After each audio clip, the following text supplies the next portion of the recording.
saya melihat, walaupun saya belum menerima edaran resmi, bahwa daerah yang punya status orange dan merah itu dilarang menyelenggarakan Idul Adha.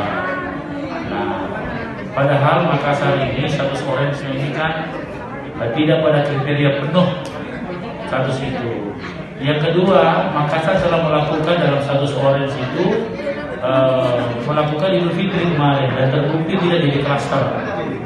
Nah, yang ketiga, saya kira kami menanggapi pelarangan ini di masjid, sehingga kami akan menulis surat ke Menteri Agama untuk diperkenankan untuk membuat salat Idul Adha di jalanan, ya, di jalanan, termasuk penyelenggaraan kurban juga di ruang terbuka, sehingga tidak bertentangan dengan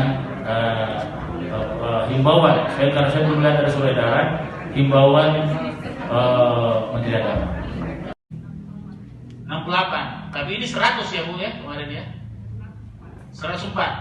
Artinya kita tidak boleh lengah, kuncinya.